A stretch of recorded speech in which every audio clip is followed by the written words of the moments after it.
चलो आ जाओ, है ना। इन्वायरमेंट, इन्वायरमेंट क्या है? Environment refers to the surrounding and condition, एक ऐसी सराउंडिंग है जहां पर हम रह रहे हैं। मेरा इन्वायरमेंट है, तुम्हारा इन्वायरमेंट है, सबका अपना अपना क्या है? डिफरेंट इन्वायरमेंट होता है, ठीक है। तो यानी क्या है कि इन्वायरमेंट क्या है? नॉर्मल सराउंडिंग है, इतना समझो। अब इकोसिस्टम क्या होता है? ये चैप्टर स्टार्ट होता है बेटा इकोसिस्टम से।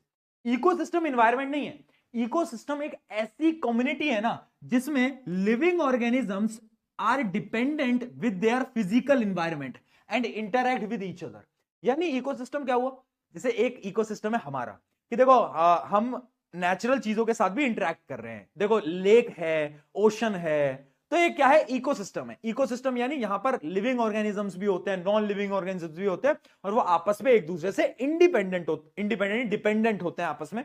उसको अपन बोलते हैं क्या? उसको अपन बोलते हैं इकोसिस्टम, यानी एक पूरा का पूरा सिस्टम, सिस्टम, ठीक है। हाँ वही इकोसिस्टम। अब इकोसिस्टम है बेटा दो टाइप का, नेचुरल और आर्टिफिशियल। नेचुरल इकोसिस्टम क्या है? ऑब्वियस सी बात, ये इकोसिस्टम वो है जो कि खुद से एग्जिस्ट करता है, जो ह्यूमन इंटरवेंशन नहीं है। बट आर्टिफिशियल जो कि ह्यूमन ने बनाया है, हम लालची इंसान है, हम सब कुछ बनाते हैं। अब देखो नेचुरल के एग्जांपल तुम्हें पता है, एक्वेटिक होते हैं, कुछ होते हैं टेरेस्ट्रियल होते हैं, मैराइन होता है यानी ओशन वाटर, और आपका लेक का वाटर, ये सब होता है। जबकि आर्टिफिशियल के नाम याद रखना, जो कि है क्या? एक्वेरियम। आपका जो गार्डन होता है ना बेटा, गार्डन, गार्डन, हाँ गार्डन, गार्डन, गार्डन, गार्डन से मुझे रोहित शर्मा याद आता है, गार्डन से मुझे रोहित शर्मा याद आता है, ठीक है। हाँ गार्डन। फिर अगला है क्रॉप फील्ड। क्रॉप फील्ड क्या है? क्रॉप फील्ड, क्रॉप फील्ड जैसे जो फार्मर्स उगाते हैं, तो वो भी आर्टिफिशियल है, हमने अपने हिसाब से उगाया ना, हमने अपने हिसाब से उगाया, ठीक है भाई। चलो अब बात करते हैं कंपोनेंट्स ऑफ क्या? इकोसिस्टम। क्या कंपोनेंट्स ऑफ इकोसिस्टम? देखना बेटा, दो प्रकार के कंपोनेंट्स हैं। एक है आपका बायोटिक, बायोटिक यानी जिंदा, अबायोटिक यानी नॉन लिविंग, अबायोटिक यानी नॉन लिविंग। अब देखो बायोटिक कंपोनेंट्स में भी दो टाइप के बायोटिक कंपोनेंट्स है। क्या? एक है आपका क्या? ऑटोट्रॉफ्स, एक होता है आपका हेट्रोट्रॉफ्स, और एक और होता है आपका, ऐसे तीसरी लगा के यहां पे बोल दो, एक है आपका डीकंपोजर, एक है आपका डीकंपोजर। यानी बायोटिक जो कि जिंदा कंपोनेंट है, देखो इकोसिस्टम समझ आ गया। इकोसिस्टम के कंपोनेंट्स क्या है? एक जिंदा है, एक नॉन लिविंग है। नॉन लिविंग तो बहुत सिंपल है, नॉन लिविंग क्या है? नॉन लिविंग जैसे कि एयर, वाटर, ये सब होते हैं नॉन लिविंग, वो आपको समझने की जरूरत नहीं है। आप आओ डायरेक्टली बायोटिक वाले पे जो जिंदा है। पहला है उसमें प्रोड्यूसर, प्रोड्यूसर, ठीक है। प्रोड्यूसर क्या है? जो कि अपना खाना खुद बना रहे हैं, जो कि खाना प्रोड्यूस कर रहे हैं। इसमें कौन आते हैं? इसमें आते हैं प्लांट्स, क्योंकि प्लांट्स इनऑर्गेनिक से अपना प्लांट अपना खाना खुद बनाते हैं। आपको पता है प्रोड्यूसर क्या होते हैं, पहले चैप्टर में पढ़ा है लाइफ प्रोसेस में। अगला है आपका कंज्यूमर। कंज्यूमर वो होते हैं जो कि दूसरे को कंज्यूम करते हैं अपने फूड के लिए, है ना। अब कंज्यूमर भी बेटा अलग अलग टाइप के होते हैं, समझना।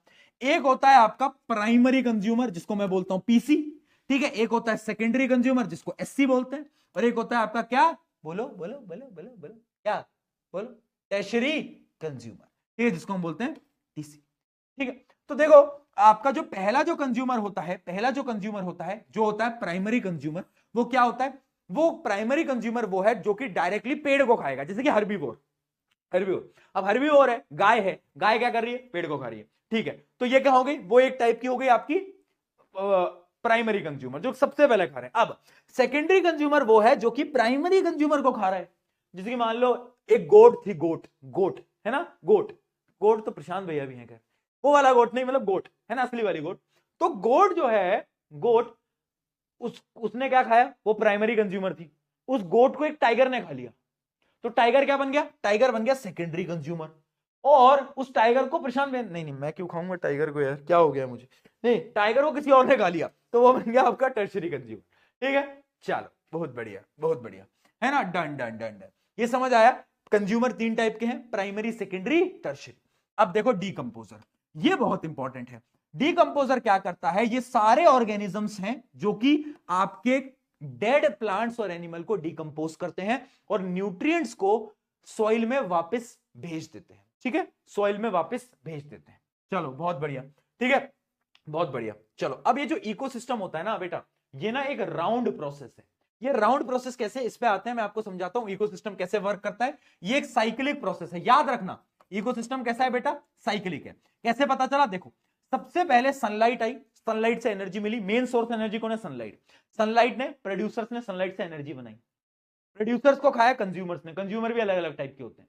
फिर कंज्यूमर मर गए तो लास्ट में डीकंपोजर ने क्या करा, डीकंपोजर के 2 पॉइंट याद रखना, क्या, break down dead plants and animal, यानी ये सारे डेड प्लांट्स और एनिमल को डीके कर देते हैं और न्यूट्रिएंट्स को सॉइल पे वापस पहुंचा देते हैं। ठीक है, ये हो गया है ना, न्यूट्रिएंट्स आपकी रिसाइकल हो गया।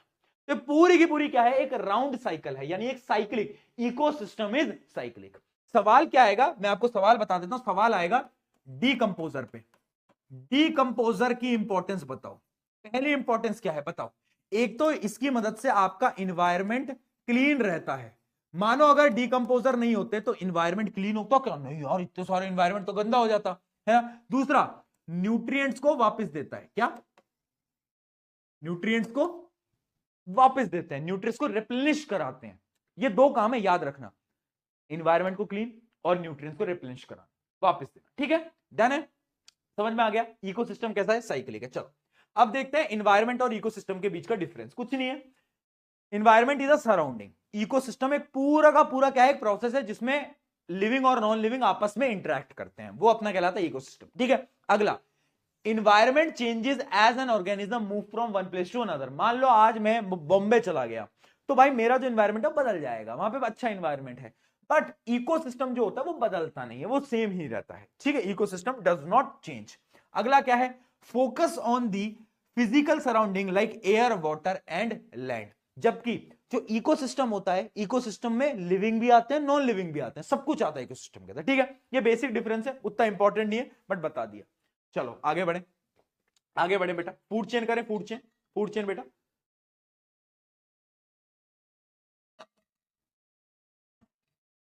अब आ गया है most important topic of this chapter, that is food chain.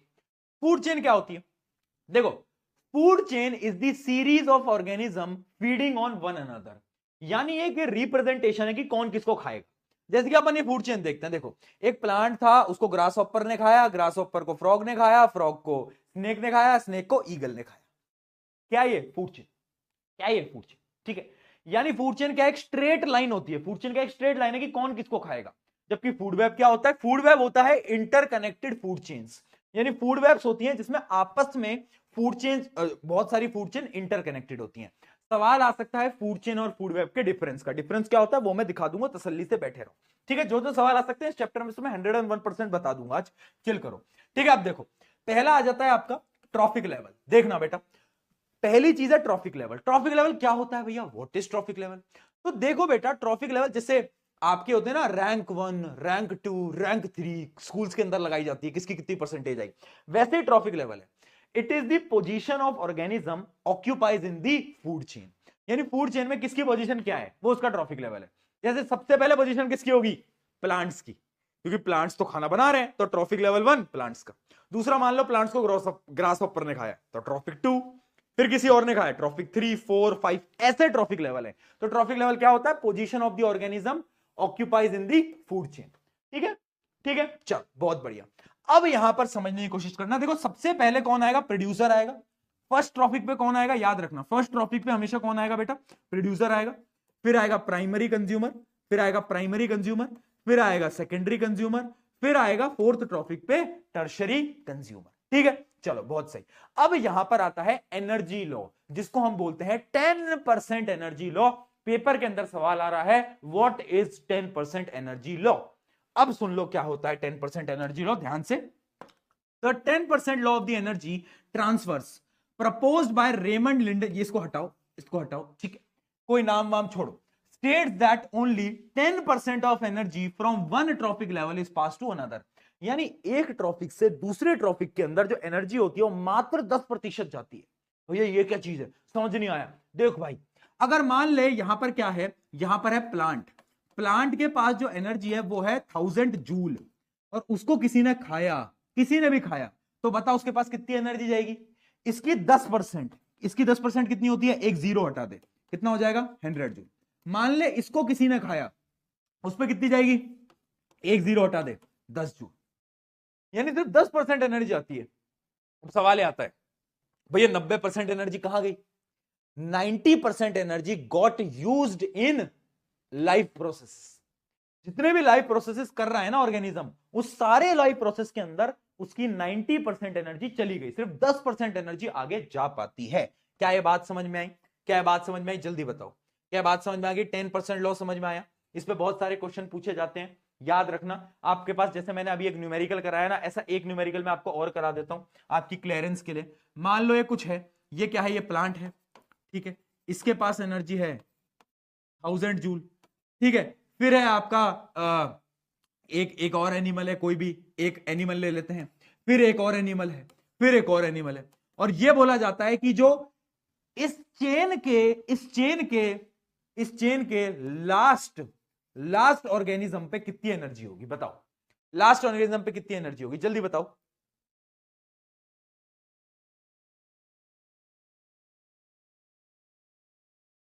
बताओ।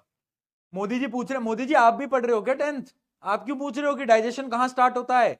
मोदी जी यार 10वीं पढ़ रहे हो आप।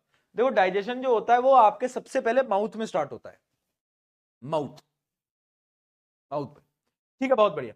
कितनी होगी? देखो यहां से यहां गई कितनी, एक जीरो हटाया 100, ये गई 10 और यहां गई 1, तो आगे आंसर 1 जूल। जिसने 1 दिया है एकदम बढ़िया, एकदम बढ़िया, एकदम बढ़िया, ठीक है। इसके थोड़ी सी उल्टी चेन भी आ सकती है। मान लो ये प्लांट है, ये चेन ऐसी है, और आपको कभी कभार ना ये दे देगा कि बोल देगा जो थर्ड ऑर्गेनिज्म है ना उसके पास 10 जूल है, तो ये बताओ फर्स्ट पे कौन कितनी होगी? तो कैसे करोगे? कुछ नहीं करना, उल्टे में जाने से 10 से मल्टीप्लाई करते चलो, 10 से मल्टीप्लाई करते चलो, 10 से मल्टीप्लाई करते चलो। डन? डन बेटा, 10 से मल्टीप्लाई करते चलना है, सिंपल है। कोई समस्या, कोई दुविधा? बहुत बढ़िया, बहुत बढ़िया, अरे क्या बात है। चल भाई चल, समझ आ रहा है, मजा आ रहा है। अगला देखते हैं। देखो अब की ऑब्जर्वेशंस देखना। Green plant capture 1% of the solar energy, यानी मान लो सूरज से जो रोशनी आ रही है वो है 10,000 जूल, 10,000 जूल। तो जो प्लांट जो एनर्जी एक्वायर करेगा ना वो सिर्फ 1% होगी। तो प्लांट कितनी एनर्जी लेता है सूरज की? 1% एनर्जी एक्वायर करता है, ठीक है भाई। तो याद रखना कि 10% रूल बोलता है 10% एनर्जी ट्रांसफर होती है, बाकी जितनी भी एनर्जी है वो आपके सारे के सारे लाइफ प्रोसेस में कंज्यूम हो जाती है, ठीक है। डन। अब यहां पर समझना, एक क्वेश्चन बार बार पूछा जाता है, ये क्वेश्चन देखो, ये देखो, food chains are usually limited to 3 और 4 लेवल। वेरी इंपॉर्टेंट, 2 मार्क में सवाल आ रहा है, क्या लिखोगे इसका answer? Why only food chains have only 3 to 4 levels? Because according to 10% law, the energy सिर्फ 10% एनर्जी आगे जा पा रही है। Due to this, अगर फूड चेन बढ़ती जाएगी तो क्या होगा? तो एनर्जी जो होगी ऑर्गेनिज्म की वो बहुत कम होगी, मतलब आखिरी ऑर्गेनिज्म की एनर्जी बहुत कम होगी, उसको सर्वाइव ही नहीं कर पाएगा। इस वजह से जो फूड चेन होती है मेनली वो 3 से 4 लेवल की होती है, ड्यू टू एनर्जी लॉस, चलिए बहुत बढ़िया, ये समझ में आ गया। चलो भाई अब बढ़ते हैं अगला टॉपिक, बायोमैग्निफिकेशन। इससे भी सवाल आता है बहुत बार, देख लो। देखो बायोमैग्निफिकेशन और एक और है ओजोन, है ना, ओजोन भी एक टॉपिक है, उससे भी सवाल आता है। तो सुन लो बायोमैग्निफिकेशन, ध्यान सुनो। बायोमैग्निफिकेशन क्या है? एक बहुत सिंपल सा प्रोसेस है। उसमें क्या होता है, अब ये समझना कि जैसे जैसे ट्रॉफिक लेवल आगे बढ़ता जाता है ना, तो जो टॉक्सिक सब्सटेंस हैं वो भी बढ़ते जाते हैं। भैया ये क्या है? पहले डेफिनेशन पढ़ो। Progressive accumulation of harmful chemicals in organism at higher trophic level, यानी ट्रॉफिक लेवल बढ़ता गया, बढ़ता गया, बढ़ता गया, बढ़ता गया, बढ़ता गया, और क्या हुआ? जो टॉक्सिक सब्सटेंस हैं उनका एक्यूमुलेशन बढ़ता गया। भैया समझ नहीं आया कुछ भी? थोड़ा सा इजी एग्जांपल से समझाओ। देखो मैं आपको समझाने की कोशिश करता हूं, कहां गया। मान लो आपको पता है जो आपकी जो ओशन लेक्स होते हैं ना, उनके अंदर मरकरी होता है, मरकरी, ठीक है। अब मरकरी जो होता है वो बहुत कम होता है, 0.01 मरकरी होता है, ठीक है। अब होता क्या है, उसको किसी फिश ने खाया, है ना, फिश को किसी और ने खाया। तो ऐसे ट्रॉफिक लेवल जैसे आगे बढ़ते जाएगा ना, बढ़ते जाएगा, तो ये जो मरकरी है ना, जो टॉक्सिक सब्सटेंस है, उसकी जो परसेंटेज है वो बढ़ती जाएगी। यहां पर हो जाएगी 0.02, यहां पर हो जाएगी 0.05, फिर आ जाएगी 0.1, ऐसे बढ़ती जाएगी। तो याद रखना टॉक्सिक सब्सटेंसेस की जो एक्यूमुलेशन है वो इंक्रीज होता जाता है as we move on food chain, यानी हम ट्रॉफिक लेवल बढ़ाते जाएंगे तो भैया हम बीमारियां लेते जाएंगे। इसी वजह से आज के समय पर जो हम ह्यूमंस हैं वो बहुत बीमार रहते हैं। क्यों रहते हैं? क्योंकि हम ट्रॉफिक लेवल पे बहुत ऊपर आते हैं, हम ऊपर आते हैं, है ना। तो जो बीमारियां जो नीचे कम होती हैं वो हमारे तक पहुंचते पहुंचते ज्यादा हो जाती हैं। तो टॉक्सिक सब्सटेंस हमारी बॉडी के अंदर ज्यादा होता है। आया समझ में? आया समझ में बेटा? बताओ बताओ भाई, आगे क्लियर है? क्लियर है? क्वेश्चन देखे कुछ? आ जाओ भाई, क्वेश्चन बता, क्वेश्चन बता दो। Describe trophic level in an ecosystem and explain the flow of energy through them. यानी ट्रॉफिक लेवल क्या होता है? एनर्जी लेवल्स होते हैं। दूसरी चीज, उसका फ्लो कैसा होता है। देखो याद रखना हमेशा, जो फूड चेन होती है ना, वो हमेशा लीनियर होती है, स्ट्रेट होती है, जबकि इकोसिस्टम कैसी होती है? ये सवाल पूछा गया था एक बार, रुको,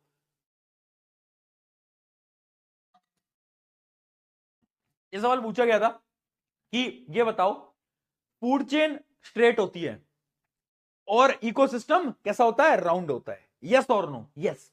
फूड चेन हमेशा कैसी होती है? स्ट्रेट होती है। क्यों होती है स्ट्रेट बेटा? बताओ क्यों होती है स्ट्रेट, बताओ जल्दी।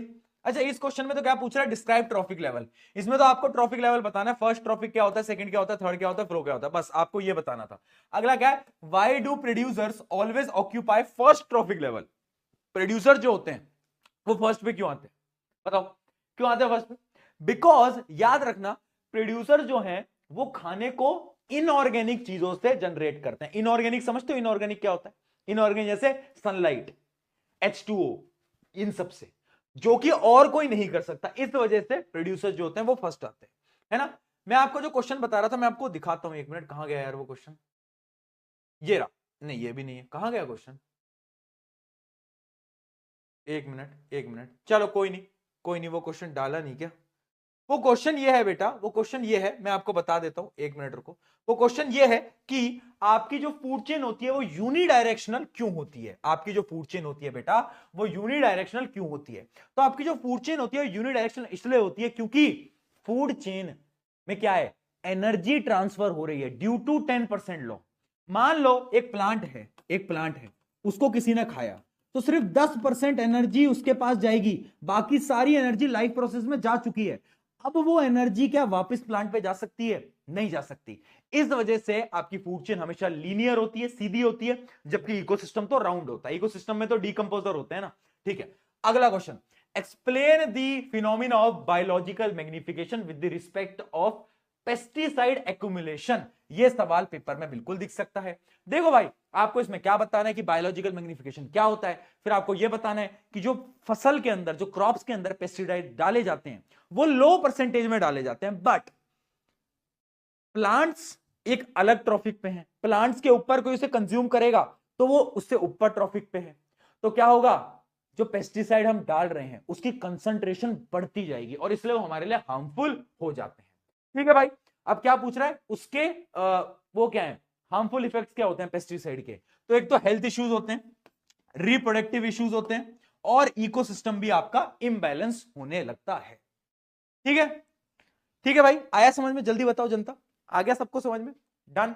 आगे देखते हैं, गार्डन्स एंड इक्वेरियम। ये देखो, गार्डन्स एंड इक्वेरियम में ना, जो कि ह्यूमन ने बनाए हुए हैं, इनको हमें क्लीन करना पड़ता है।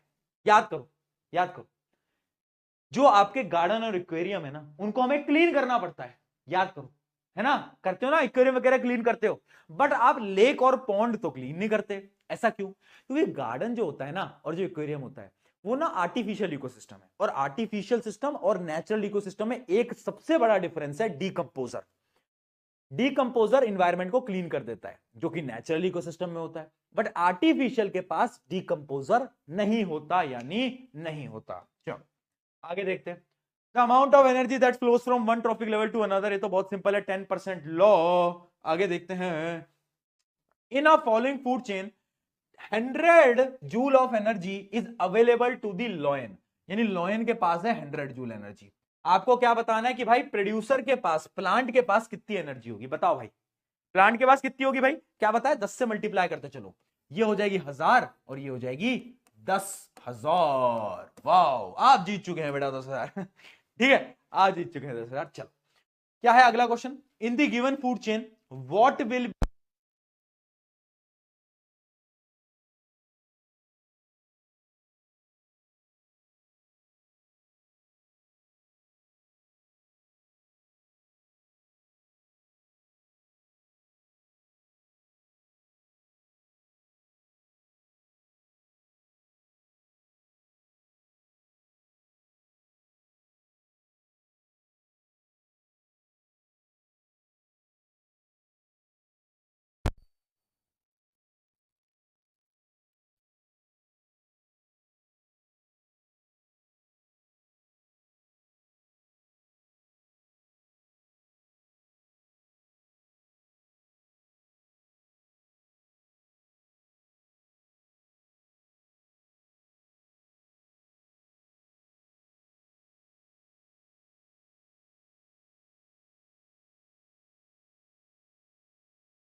देर के लिए माफी, आपकी जो साउंड है वो माइक जो है वो बंद हो चुका है।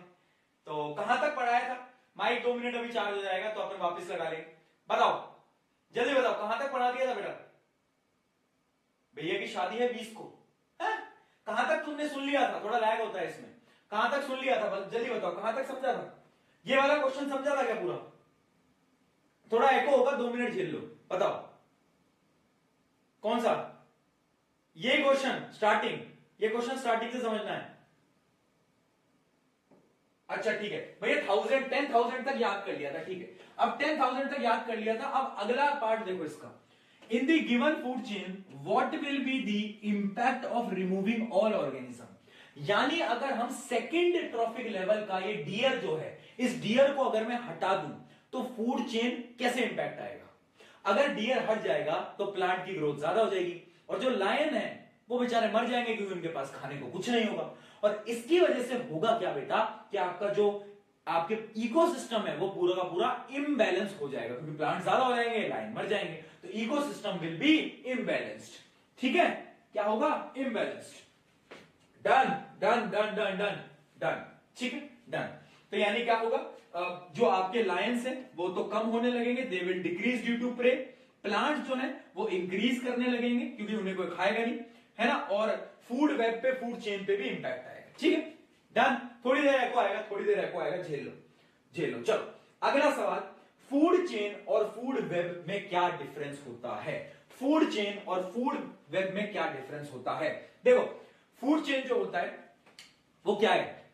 वो एक सिंगल है बेटा। वो फूड चेन क्या बताता है? अ लीनियर सीक्वेंस, सीधा सीक्वेंस है ना। जबकि फूड वेब क्या है? Food web is the connection of multiple food chains. जब बहुत सारी फूड चेन कनेक्ट हो जाती है तो उसे हम फूड वेब कहते हैं। ये सिंपल और डायरेक्ट होती है, ये थोड़ी सी कॉम्प्लेक्स होती है। ठीक है, follows a single path of energy flow, यानी इसमें एक ही रास्ता होता है और यहां पर बहुत सारे रास्ते होते हैं, मल्टीपल पाथ यहां पर प्रेजेंट होते हैं। अगला, लेस स्टेबल। देखो फूड चेन जो होती है वो स्टेबिलिटी में थोड़ी कम होती है, बट आपका जो फूड वेब होता है वो मोर स्टेबल होता है, क्योंकि एक ऑर्गेनिज्म पे ज्यादा ऑप्शन होते हैं कि मैं इसको भी खा लूं, मैं इसको भी खा लूं, मैं इसको भी खा लूं। ज्यादा ऑप्शन है तो ज्यादा स्टेबिलिटी आपको मिलती है। ठीक है, तो ये आ गया फूड चेन और फूड वेब का डिफरेंस, जो कि मैं आपको बता रहा था। ठीक है, ठीक है। और अच्छा, यही क्वेश्चन था कि why is the flow of energy in ecosystem unidirectional. Ecosystem में जो फ्लो है एनर्जी का, वो बताओ, जो एनर्जी का जो फ्लो है इकोसिस्टम के अंदर वो यूनिडायरेक्शनल क्यों होता है? बता दिया, क्योंकि एनर्जी कम होती जाती है। अब इतनी कम एनर्जी हो जाएगी तो भैया उसमें दिक्कत ही है ना। क्या दिक्कत है? दिक्कत यह है कि एनर्जी वापस नहीं आ सकती, इसलिए वो फ्लो यूनिडायरेक्शनल है। डन। क्या कह रही है जनता? आ गया समझ में? आ गया समझ में? मोदी जी की सुपर चैट कर देते हैं, जल्दी बताओ।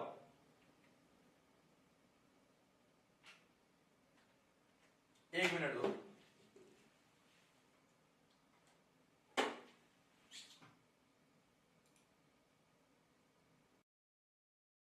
चलो भाई, ठीक है, अब ठीक है ना? अब करें, चलो वॉइस ठीक है, आ जाओ तो बस बस बस बेटा, थोड़ी देर और, आई गेस 10 मिनट और, 10 मिनट और, चैप्टर खत्म है, 10 मिनट और। चलो अब करते हैं अपन ओजोन। ये बहुत इंपॉर्टेंट है, आपको मैं आज बता रहा हूं आपके पेपर के अंदर, आज बता रहा हूं बेटा आपके पेपर के अंदर ओजोन फॉर्मेशन या फिर ओजोन डिप्लेशन पे सवाल दिखने वाला है। ओजोन फॉर्मेशन, ओजोन डिप्लेशन क्या होता है बेटा? देखो बेसिकली ओजोन बना कैसे और ओजोन डिप्लीट कैसे हुआ, इससे हमें एक प्रेम कहानी से समझना पड़ेगा। ये प्रेम कहानी किसकी है? ये प्रेम कहानी है यूवी रेस और ऑक्सीजन की, जिसमें यूवी रेस के साथ धोखा हुआ था। क्या हुआ था? देखो, ऑक्सीजन बेचारा आई, ऑक्सीजन आई और उसने यूवी रेस से बोला कि यूवी रेस मेरे पे आ जाओ और मुझे तोड़ दो, है ना। तो अब यूवी रेस तो बेचारा भोला इंसान, उसका ठीक है यार, जैसा ऑक्सीजन बोलेगी वैसा कर लूं। तो यूवी रेस के साथ क्या होता है बेटा? देखना बेटा, यूवी रेस के साथ क्या होता है, यूवी रेस इसको तोड़ देता है, किसके अंदर? O+O के अंदर। अब ये ऑक्सीजन चालाक थी बेटा, इसने क्या करा, इसने भैया गलत कर दिया और इसने ओजोन बना लिया, O3 ये ओजोन होता है। अब ये जो ओजोन है पता है क्या करता है? ये यूवी रेस को अंदर आने से रोकता है, यानी ये यूवी रेस को ही रोक देता है। तो यानी ऑक्सीजन ने दिया धोखा। चैट में लिखेंगे बेटा justice for UV rays. But हाँ, तो ये हुआ था। अब ये जो ओजोन होता है ना, ये एक तो प्रोटेक्ट करता है यूवी रेस से। इसका एक और कैरेक्टरिस्टिक होता है, याद रखना, ozone is a poisonous gas. कैसी होती है? बहुत ज्यादा पॉइजनस गैस होती है। ये बहुत पॉइजनस गैस होती है ओजोन। ओजोन अगर नीचे आ जाए ना, सांस ले लोगे, बहुत पॉइजनस गैस होती है, याद रखना। ठीक है, तो ओजोन फॉर्मेशन कैसे हुआ? ऐसे हुआ, है ना। ओजोन फॉर्मेशन समझ में आ गया, ये दो रिएक्शन समझ में आ गई। याद रखना हमेशा ये रिएक्शन इंपॉर्टेंट है कि ओजोन आपकी इस हिसाब से फॉर्म हो जाती है। ठीक है, अब ओजोन तो बच गई। अब भाई गाना आता है फिर, ठुकरा के मेरा प्यार मेरा इंतकाम देखेगी। तो हुआ क्या? अब यूवी रेस का बदला लेने आया CFC यानी क्लोरोफ्लोरोकार्बन। कौन कौन भाई? CFC।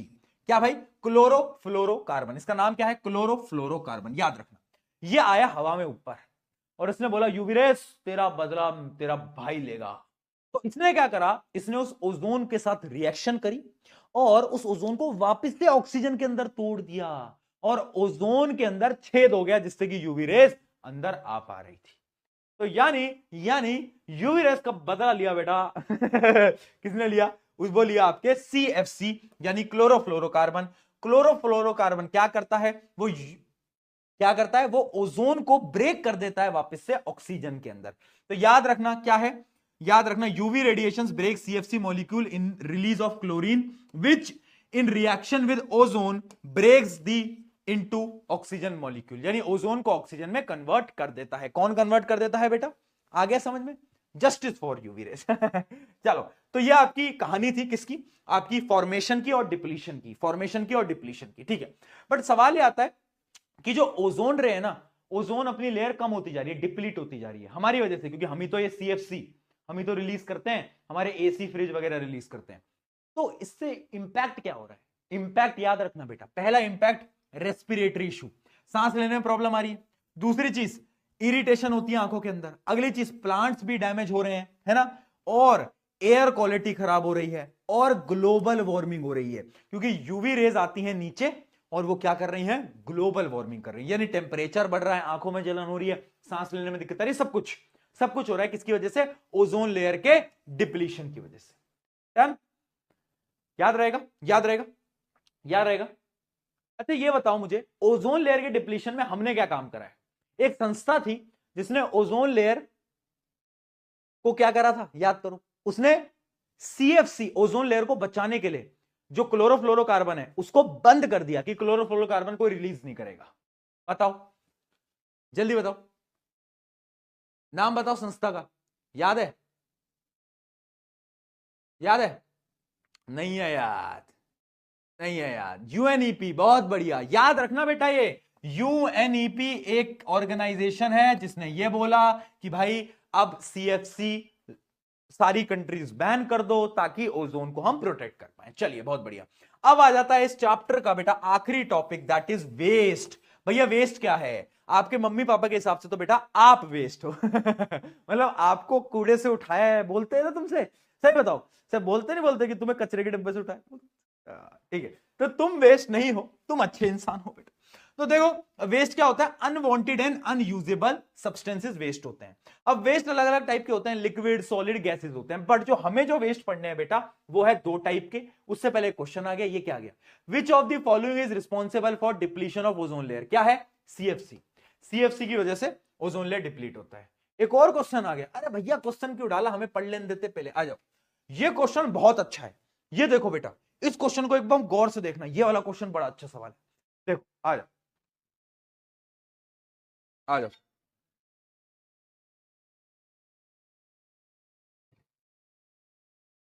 क्या है?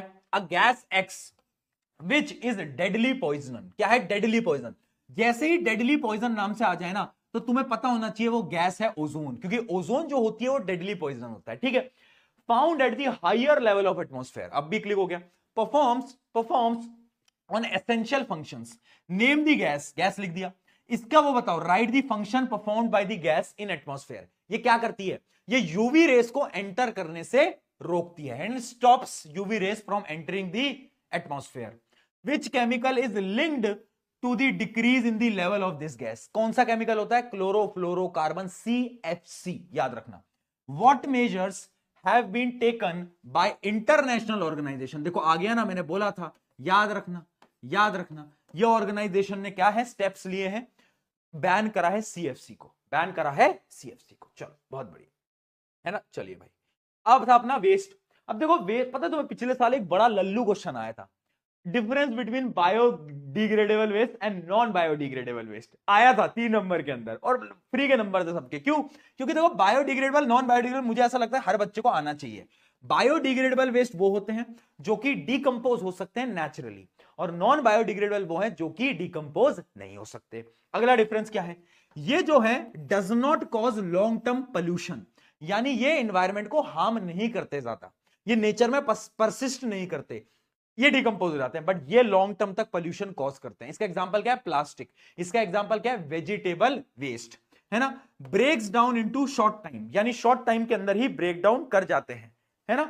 और takes hundreds of thousand of years to break down, जैसे कि प्लास्टिक, प्लास्टिक कभी ब्रेक डाउन ही नहीं होता, ठीक है। तो बायोडिग्रेडेबल और नॉन बायोडिग्रेडेबल का डिफरेंस आ जाता है कभी कभार 3 नंबर के अंदर, ऐसा भी हुआ है, ठीक है। बहुत बढ़िया।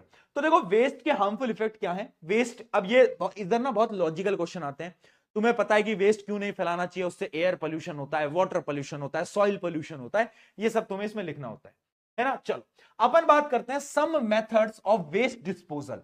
अब हमें वेस्ट को डिस्पोज करना है बेटा, तो वो हम कौन कौन से मेथड को फॉलो करने वाले हैं। पहला मेथड है बायोगैस प्लांट।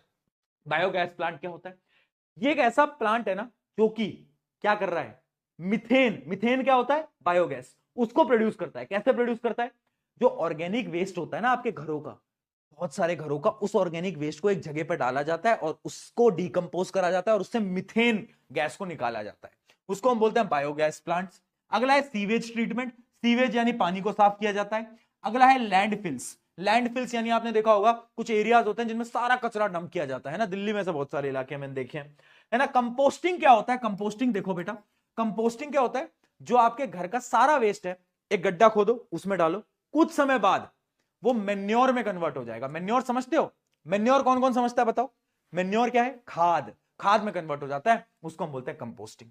अगला है रिसाइकलिंग, सबको पता है, रीयूज सबको पता है। इंसिनरेशन, इंसिनरेशन क्या होता है, जो मेडिकल वेस्ट होता है आपका, उसको आप हाई टेम्परेचर पे जला देते हो, उस प्रोसेस को अपन बोलते हैं इंसिनरेशन। भाई इससे सवाल आ सकता है, बहुत कम चांसेस हैं, बट एमसीक्यू मैंने एक बार देखा था, बट मैंने वो एक ही बार देखा था, उसके बाद मैंने कभी देखा नहीं। चलो, explain the role of decomposer in the ecosystem. मैं आपको बता चुका हूं डिकम्पोजर के 2 काम हैं, एक तो क्लीन करना एनवायरनमेंट को, दूसरा न्यूट्रिएंट्स को वापस लाकर देना, न्यूट्रिएंट्स को रिप्लेनिश करना। अगला, व्हाट इज बायोडाइवर्सिटी। अच्छा ये बताओ बायोडाइवर्सिटी क्या होती है, किसी को पता है बायोडाइवर्सिटी क्या होती है, बताओ। बस खत्म होने वाला है बेटा, बस खत्म होने वाला है, 2 मिनट और। बायोडाइवर्सिटी क्या होती है, biodiversity refers to the variety of live forms, यानी अपने आसपास में किस किस प्रकार के लोग रह रहे हैं, वो है बायोडाइवर्सिटी। बायोडाइवर्सिटी यानी मेरे आसपास में मैं रह रहा हूं, कुछ और लोग हैं, ये पूरी बायोडाइवर्सिटी है। कुछ डॉग्स भी हैं, वो भी रह रहे हैं, तो ये पूरी की पूरी बायोडाइवर्सिटी है। यानी biodiversity refers to the variety of life form, कौन कौन लोग रह रहे हैं, वो होता है biodiversity. Discuss their effect on ecosystem, biodiversity का क्या इफेक्ट होता है इकोसिस्टम पे। इकोसिस्टम पे ये इफेक्ट होता है कि अलग अलग लोग हैं, बायोडाइवर्सिटी है, तो उनसे क्या होता है, बहुत बार पोल्यूशन कॉज होता है, क्लाइमेट चेंज आते हैं, है ना। और जो बायोडाइवर्सिटी है यानी हम इन्वायरमेंट को ज्यादा एक्सप्लॉइट करते हैं, ओवर एक्सप्लॉइट करते हैं। बेटा ये जो क्वेश्चन है ना, ये वो है वैल्यू बेस्ड क्वेश्चन है, ये बहुत वैल्यू बेस्ड क्वेश्चन है। इसमें थ्योरेटिकल आपको याद नहीं करना है, रटना नहीं है, जो आपको उस समय पर समझ आ रहा है ना वो लिख देना। वैसे सवाल आएगा नहीं, बट आता है तो लिख देना, लिख देना। वैल्यू बेस्ड क्वेश्चन है कि बायोडाइवर्सिटी से क्या क्या होता है, हम इन्वायरमेंट को ज्यादा यूज करते हैं, ये होता है, वो तो वो सब आपको लिखना है। डन डन, जल्दी बताओ क्या बात समझ में आई, क्या बात समझ, ओहो यहां पर हो जाता है अपना पूरा का पूरा बायोलॉजी समाप्त।